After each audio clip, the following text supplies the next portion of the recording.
ಆತ್ಮೀಯರೇ, ಈ HYT ಕ್ಲಾಸಸ್ಗಳಲ್ಲಿ ಸುಮಾರು ಒಂದು 3,000ಕ್ಕಿಂತ ಹೆಚ್ಚು ಜನ ವಿದ್ಯಾರ್ಥಿಗಳಿದ್ದಾರೆ. ಆ 3,000 ಜನ ವಿದ್ಯಾರ್ಥಿಗಳಲ್ಲಿ ಕೆಲವು ವಿದ್ಯಾರ್ಥಿಗಳು ಹೃದಯವನ್ನು ಗೆದ್ದವರು, ನಮ್ಮ ಮನಸ್ಸಿನ ಆಳದಲ್ಲಿ ಅವರು ಬಂದು ಕುಂತವರು, ಅಂತಹ ಆಳದಲ್ಲಿ ನಿಂತವರು, ನಮ್ಮ ಹೃದಯವನ್ನು ಗೆದ್ದವರ ಸಾಲಲ್ಲಿ ಕಂಡು ಬರ್ತಕ್ಕಂಥದ್ದು ನಮ್ಮ ವಿದ್ಯಾರ್ಥಿ ಪವನ್ ಅವರ ಹೆಸರು. ಪವನ್ ಮೂಲತಃ ತುಮಕೂರಿನ ಮಧುಗಿರಿಯ ಪಕ್ಕದ ಒಂದು ಹಳ್ಳಿಯಿಂದ ಬಂದಂತಹ ವಿದ್ಯಾರ್ಥಿ. ಯಾಕೆ ಪವನ್ ನಮ್ಮ ಹೃದಯವನ್ನು ಗೆದ್ದಿದ್ದಾನೆ, ಯಾಕೆ ಪವನ್ ಇವತ್ತು ವಿಡಿಯೋಗೆ ಮಾಡಲು ಅರ್ಹನಾಗಿದ್ದಾನೆ ಅನ್ನೋದನ್ನು ಮುಂದೆ ಸಾಕ್ಷಿ ಸಮೇತ ನಿಮ್ಮ ಮುಂದೆ ಪ್ರಸ್ತುತಪಡಿಸ್ತೀನಿ. ಓಕೆ, ಪವನ್ ನಮ್ಮ ಮೊದಲ HYT ಬ್ಯಾಚಿನ ವಿದ್ಯಾರ್ಥಿ. ಓಕೆ, ಎಲ್ಲರೂ ಥರ ನಾರ್ಮಲಾಗಿ ಜಾಯ್ನ್ ಆಗ್ತಾರೆ, ಅದೇ ರೀತಿಯಾಗಿ ಈತನು ಜಾಯ್ನ್ ಆಗಿದ್ದಾನೆ. ಬಟ್ ಈತ ಮಾಡುವಂತಹ ವರ್ಕು, ಆ ವರ್ಕ್ ಮಾಡಬೇಕಾದ್ರೆ ಶಿಸ್ತು, ಪರೀಕ್ಷಾ ಕ್ರಮ ಎಂದರೇನು ಅನ್ನೋದನ್ನು ಸ್ಪಷ್ಟವಾಗಿ ಅರ್ಥ ಮಾಡಿಕೊಂಡಿದ್ದು. ತದನಂತರದಲ್ಲಿ ಸಾಕಷ್ಟು ಸಂಕಷ್ಟಗಳ ಮನೆಯಲ್ಲಿ, ಆ ಸಂಕಷ್ಟಗಳ ನಡುವೆ ಸಾಧನೆ ಮಾಡಬೇಕನ್ನುವ ತುಡಿತ ಇದೆಯಲ್ಲ, ಅದು ಎಲ್ಲರ ಒಂದು ಮನಸ್ಸನ್ನು ಗೆಲ್ಲುವಂತಹ ಅಂಶ. ಈಗ ಮೊದಲಿಗೆ ಹೇಳ್ತಾ ಇದ್ದೀನಿ ನೋಡಿ. ಸೊ ಟೋಟಲ್ಲು 1, 2, 3, 4, 5, 6,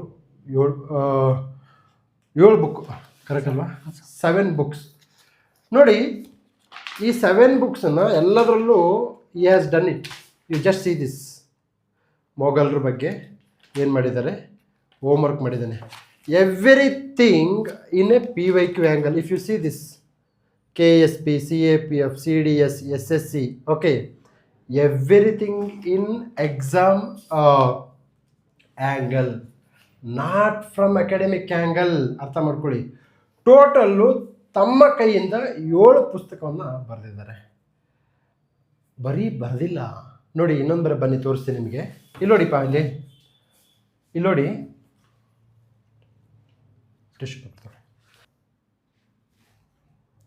ನೋಡಿ ಇಲ್ಲಿ UGC, NDA, GPSC, Gujarat public service commission, Madhya Pradesh public service commission, CDS, ಇದು ಪರೀಕ್ಷಾಯಾಮ 1. ಜೊತೆಗೆ ಮೋಸ್ಟ್ ಇಂಪಾರ್ಟೆಂಟ್ ನೋಡ್ರಿ, ಇಲ್ಲಿ ಹ್ಯಾಂಡ್ ರೈಟಿಂಗ್ ಎಷ್ಟು ಚೆನ್ನಾಗಿದೆ, ಎಲ್ಲಿಯೂ ಚಿತ್ತ ಕಟ್ಟಲ್ಲ. ಇದನ್ನೇನಂತೀನಿ ನಾನು, ಶಿಸ್ತು ಅಂತೀನಿ. ಸೊ ಶಿಸ್ತು ಮತ್ತು ಶೀಲಗಳ ಸಮಾಗಮದಿಂದ ಓಕೆ, ನಮ್ಮ ಹೃದಯವನ್ನು ಗೆದ್ದಂಥವರು ಪವನ್ ಅವರು. ಪ್ರತಿಯೊಂದನ್ನು ಎಕ್ಸಾಮ್ ಆ್ಯಂಗಲಿಂದ ಮಾಡ್ಕೊತ ಹೋಗಿದ್ದಾರೆ. ಸೂಫಿ ಪಂಥ ನೋಡಿ, CDS, UPPSC, NDA 2016, UPSC. ಈ ನೋಟ್ಸ್ ಇದೆಯಲ್ಲ, ಇದು ಅವರೇ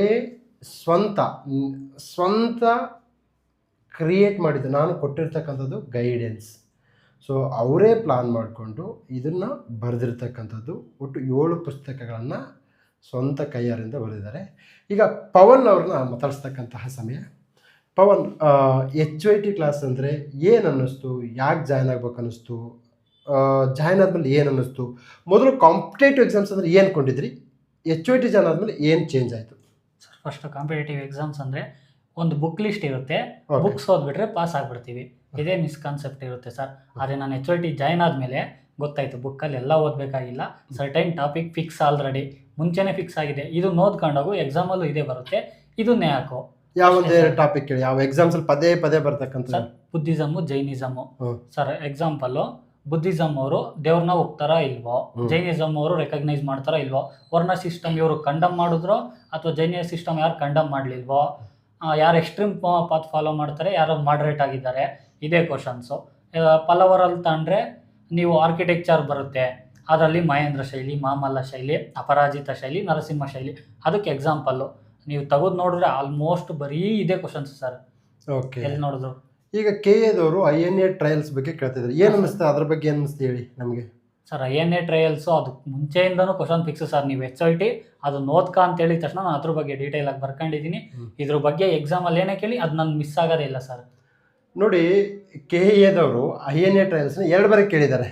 ಓಕೆ, 2 ಬಾರಿ ಅಂದರೆ ಯಾಕೆ ಬೇರೆ ಟಾಪಿಕ್ ಇಲ್ವಾ ಅಂತಂದರೆ, ಇಲ್ಲ, ಅವ್ರು ಕೇಳೋದೇ ಅವೇ ಟಾಪಿಕ್ಸ್. Okay, fine. ಈಗ ಓದ್ಬೇಕಾದ್ರೆ ಈ ಹೋಮ್ ವರ್ಕ್ ಅಂತ ಅನಿಸ್ತು, ಓಕೆ, ಹೋಮ್ ವರ್ಕ್ ಮಾಡಬೇಕಾದ್ರೆ ಮೊದಲು ಏನು ಅನ್ನಿಸ್ತು, ಆಮೇಲೆ ಬರ್ತಾ ಏನು ಚೇಂಜ್ ಆಯಿತು ನಿಮ್ಮಲ್ಲಿ? ಸರ್ ನಾನು ಹೋಮ್ ವರ್ಕ್ ಅಂದರೆ ಫಸ್ಟ್ ಏನು ಗೊತ್ತಿರಲಿಲ್ಲ. ನಾನು ಇದು ಸೆಕೆಂಡ್ ಟೈಮ್ ಹೋಮ್ ವರ್ಕ್ ಮಾಡಿರೋದು. ಜಸ್ಟ್ 5 ಮಂತ್ಸಲ್ಲಿ ಇಷ್ಟು ಬುಕ್ಕು ನಾನು ಬರೆದಿರೋದು. 5 ಮಂತ್ಸಲ್ಲಿ ಸ್ಟಾರ್ಟಿಂಗ್ ಬರೀಬೇಕಾದ್ರೆ ಏನು ಗೊತ್ತಾಗ್ತಿಲ್ಲ ಸರ್. ಸುಮ್ಮನೆ ಬರೆದು ಪ್ರಾಕ್ಟೀಸ್ ಮಾಡ್ತಿದ್ದೆ, ಏನೂ ಗೊತ್ತಾಗ್ತಿಲ್ಲ. ಬರೀತಾ ಬಂದಿದ್ದೆ ಹೊರತು ಇದು ಒಂದೇ ಸಲ ಮಾತ್ರ ಬಂದಿದ್ದಲ್ಲ ಇದು ನೋಟ್ಸ್ ಮಾಡೋಕ್ಕೆ ಯಾವ ಥರ ವೇನಲ್ಲಿ ಮಾಡಬೇಕು ಅಂತ ಸರ್. ಓಕೆ. ಸೊ ಬರೆದ ಮೇಲೆ ನಮ್ಮ ಟೀಮವ್ರು ನಿಮಗೆ ಕಾಲ್ ಮಾಡ್ತಾ ಇದ್ರಾ? ಹಾಂ ಸರ್, ಡೈಲಿ ಮಾಡೋರು ಸರ್. ನಾನು ಏನಾದರೂ ಮಾಡಿಲ್ಲ ಅಂದರೂ ಅವರೇ ಮೆಸೇಜ್ ಹಾಕಿ ಕೇಳೋರು, ಈ ಟಾಪಿಕ್ ಓದ್ಕೊಂಡಿದ್ರಾ, ಯಾಕೆ ಓದಿಲ್ಲ, ಕ್ವಶನ್ಸ್ ಕೇಳ್ತಿದ್ರು. ಏನಾನೋ ಇದ್ರೆ ಇದನ್ನೊಂದು ಕಡೆ ಇನ್ನೂ ಇದು ಆ್ಯಡ್ ಮಾಡ್ಕೋಬೇಕು ಅಂತ ಹೇಳ್ತಿದ್ರು ಸರ್. ಸೊ ಕ್ವಶನ್ ಕೇಳೋದ್ರಿಂದ ನಿಮ್ಗೆ ಹೆಲ್ಪ್ ಆಗ್ತಿತ್ತಾ? ಹಾಂ ಸರ್, ತುಂಬ ಹೆಲ್ಪ್ ಆಗುತ್ತಿದೆ ಸರ್. ಹೌದಾ? ಹಾಂ ಸರ್, ನಾವು ಬರ್ಕೊಂಡು ಹೋಗ್ತಿದ್ವಿ. ಕ್ವಶನ್ಸ್ ಕೇಳಿದ ತಕ್ಷಣ ಕೇಳಿದ ಸಡನ್ನಾಗಿ ಆನ್ಸರ್ ಮಾಡೋದು ಇರುತ್ತಲ್ಲ ಸರ್, ಅವಾಗಲೇ ನಾವು ಎಷ್ಟು ಓದಿದ್ದೀವಿ ಅಂತ ಗೊತ್ತಾಗುತ್ತೆ ಸರ್. ಓಕೆ. ಸೊ ಈಗ HYT ಕ್ಲಾಸಸ್ ಇದೆ, ಡೈಲಿ ½ ಅನ್ ಅವರ್ ಮಾಡ್ತೀವಿ ನಾವು. ಹಾಂ ಸರ್. ಓಕೆ. ಹಾಂ ಸರ್.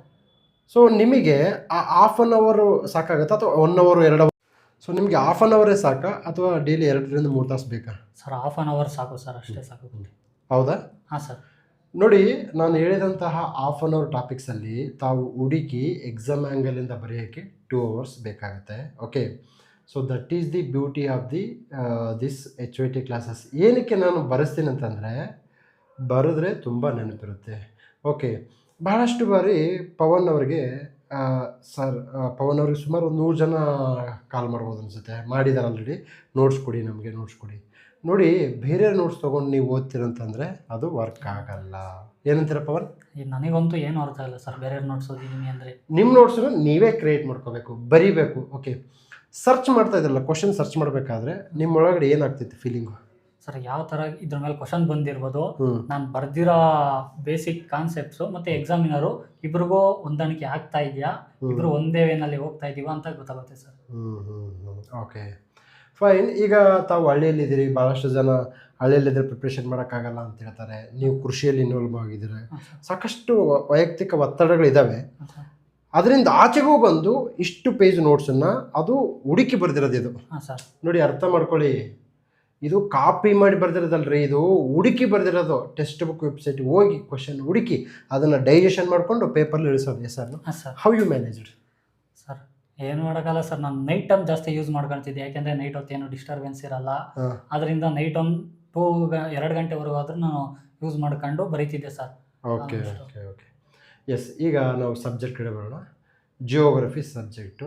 ಓಕೆ, ನಾನು ಪ್ರತಿ ಬಾರಿ ಹೇಳ್ತಾ ಇದ್ದೀನಿ, ಜಿಯೋಗ್ರಫಿನ ಮ್ಯಾಪ್ ಮೂಲಕ ಕಲ್ತ್ರೆ ನೀವು ಉದ್ಧಾರ ಆಗ್ತೀರಾ. ಓಕೆ.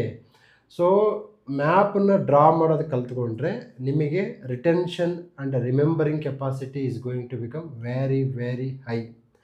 ಸೊ ನೀವು UPSC ಆದರೂ ಪ್ರಿಪೇರ್ ಆಗಿ, PC ಆದರೂ ಆಗಿ, DC ಆಗಿ. ಓಕೆ.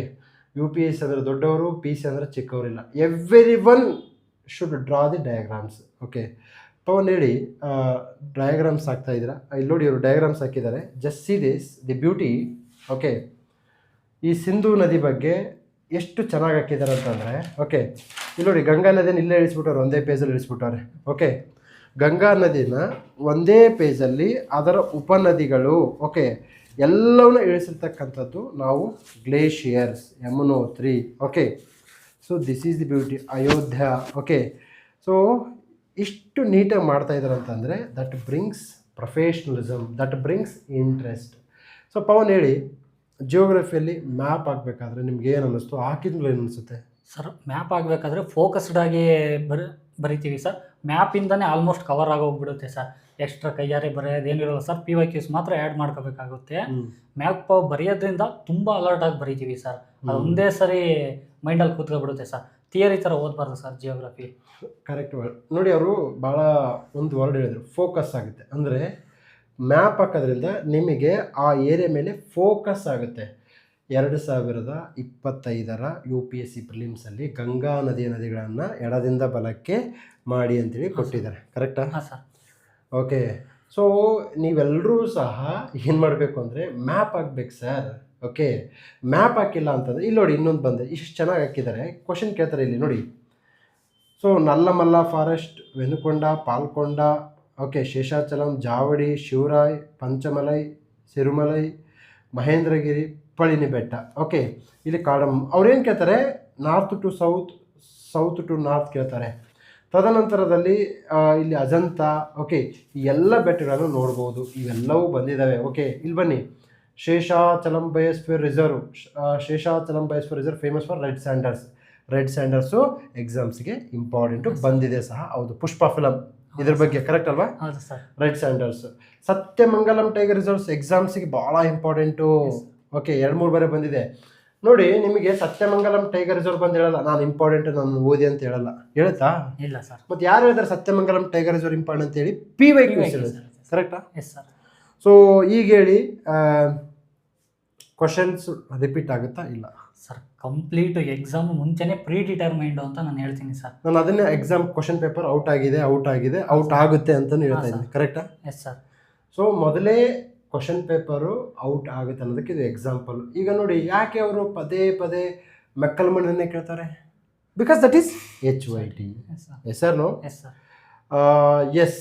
ಮತ್ತು ಈಗ ಈ HYTಯಲ್ಲಿ ನೀವು ಮೊದಲು ಈಗ ನೀವು ಹೇಳಿ, ಈಗ ಬುಕ್ಸನ್ನು ಓದಬೇಕಾ, ಟಾಪಿಕ್ಸ್ ಓದಬೇಕಾ? ಸರ್, ಟಾಪಿಕ್ಸ್ ಓದಬೇಕು ಸರ್. ಬುಕ್ಸ್ ಇಂಪಾರ್ಟೆಂಟ್ ಅಲ್ಲ ಸರ್. ನಾನು ಟಾಪಿಕ್ ತಗೊಂಡಿದ್ದೀನಿ ಅಂದರೆ ಅದು ಓದ್ತೀನಿ, ಆದರೆ ಎಕ್ಸಾಮಿನರ್ಗೆ ಏನು ಬೇಕೋ ಅಷ್ಟು ಕವರ್ ಆಗಿರ್ಬೇಕು ಅಷ್ಟೇ ಸರ್. ಕರೆಕ್ಟ್ ನೋಡಿ. This is what I want tell people. ಫಸ್ಟಿಗೆ ಹೇಳಿದ್ರು ಬುಕ್ ಲಿಸ್ಟ್ ಕೊಡಿ, ಬುಕ್ ಲಿಸ್ಟ್ ಕೊಡಿ, ಬುಕ್ ಲಿಸ್ಟ್ ಕೊಡಿ. ಬುಕ್ ಲಿಸ್ಟ್ ತೊಗೊಂಡು ಏನು ಮಾಡ್ತೀರಾ? ಏನು ಮಾಡೋಕ್ಕಾಗಲ್ಲ ಸರ್. ಏನು ಮಾಡೋಕ್ಕಾಗಲ್ಲ ರೀ. ಬುಕ್ ಲಿಸ್ಟ್ ತೊಗೊಂಡು ಕೊಡ್ತೀವಿ, ಇಲ್ಲ ಅನ್ನಲ್ಲ, ಬಟ್ ಬುಕ್ ಒಳಗಡೆ ಏನು ಓದ್. ಪವನ್, ಈಗ ನೀವು ಡಿಗ್ರಿ ಮುಗಿಸಿದ್ರಿ, ಕಾಂಪಿಟೇಟಿವ್ ಎಕ್ಸಾಮ್ಸ್ಗೆ ಎಲ್ಲರೂ ಪ್ರಿಪೇರ್ ಆಗ್ತಾರೆ. ಸೊ ಜನರಲ್ ಆಗಿ ನೀವೇ ಪ್ರಿಪೇರ್ ಮಾಡಿದ್ರಿ before you join HYT? Sir,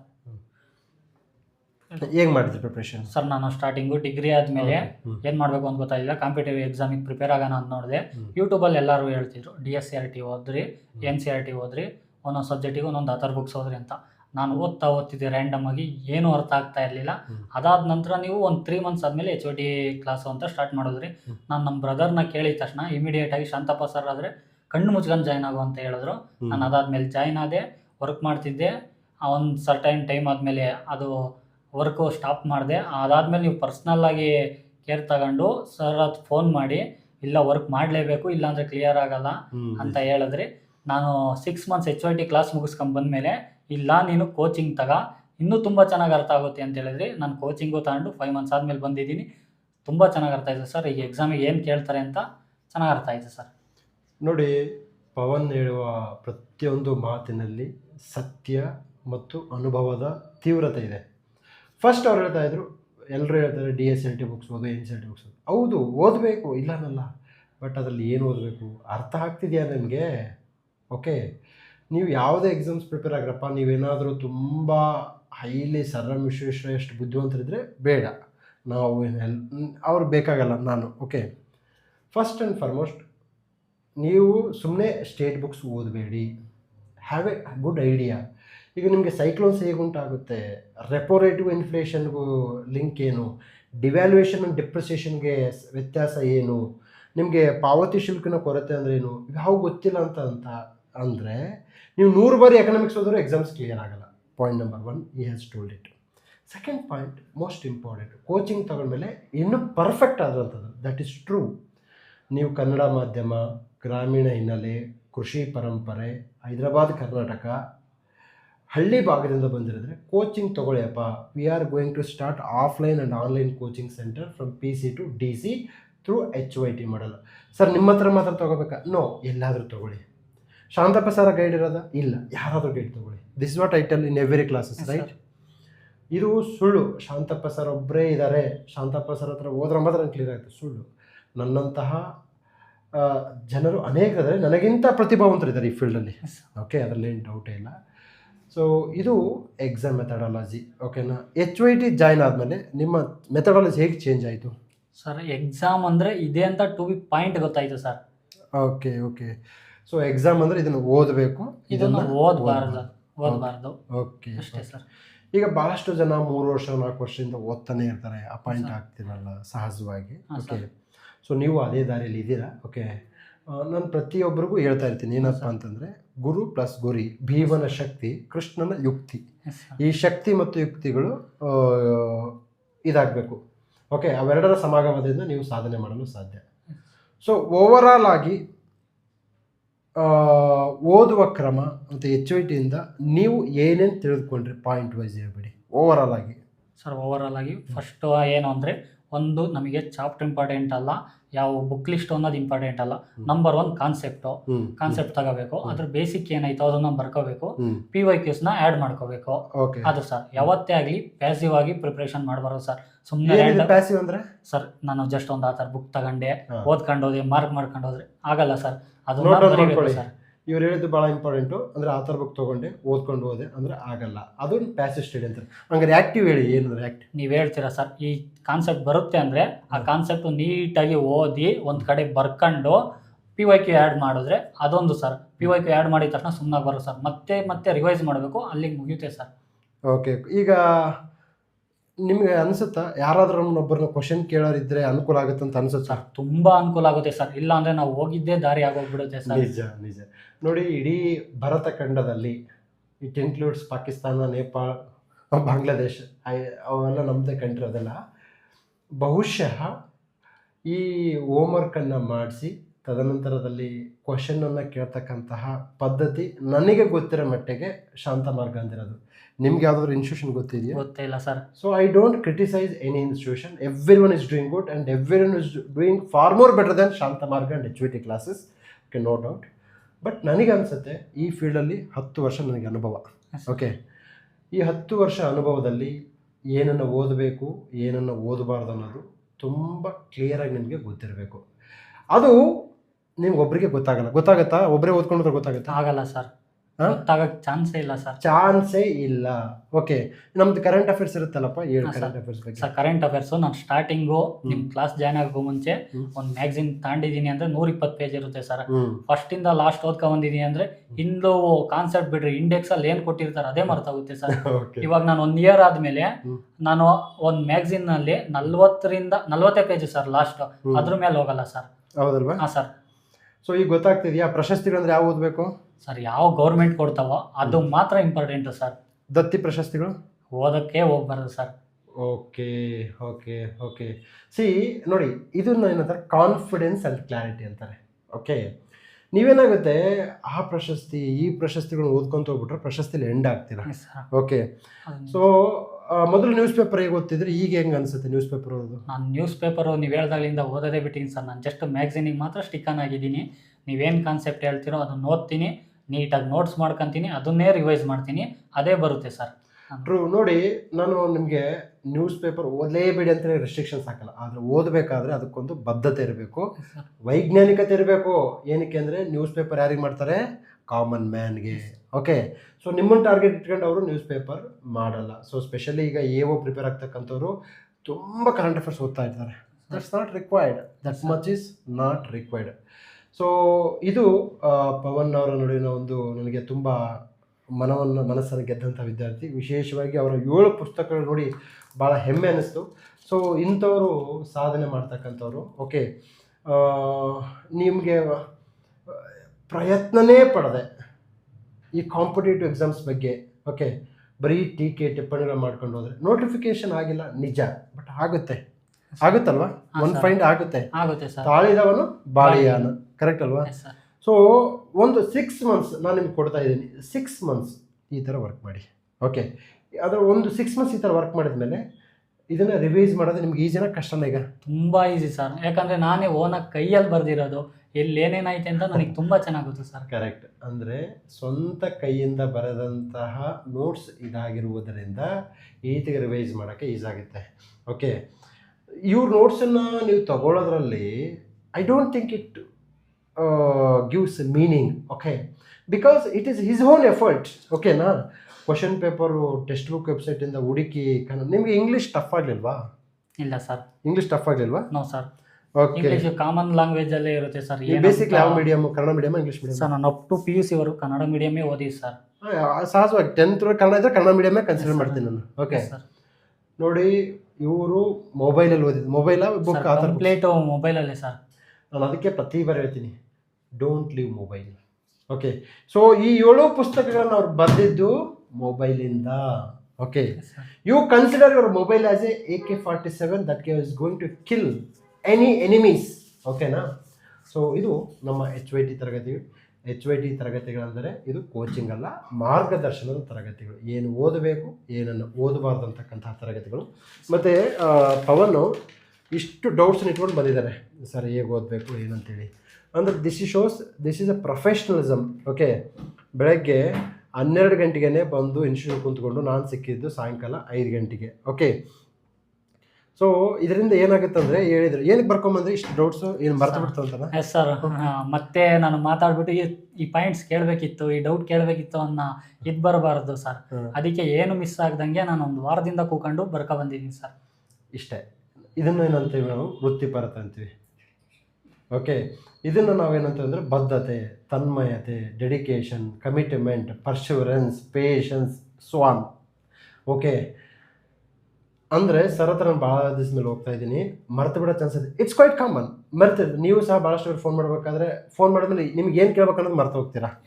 okay, ಇದನ್ನು ವೃತ್ತಿಪರತೆ ಅಂತಾರೆ. ಓಕೆ, ಸೊ ಎಲ್ರಿಗೂ ಒಳ್ಳೆಯದಾಗಲಿ. ಓಕೆ, ಎಲ್ಲರೂ ಸಹ ಮಾರ್ಗದರ್ಶನದ ಬೆಳಕಿನಲ್ಲಿ ತಮ್ಮ ಗುರಿಯನ್ನು ಸೇರುತ್ತೀರಿ ಎನ್ನುವ ಭರವಸೆಯೊಂದಿಗೆ ಈ ವಿಡಿಯೋನ ಮುಗಿಸ್ತಾ ಇದ್ದೀನಿ. ನಮಸ್ಕಾರ.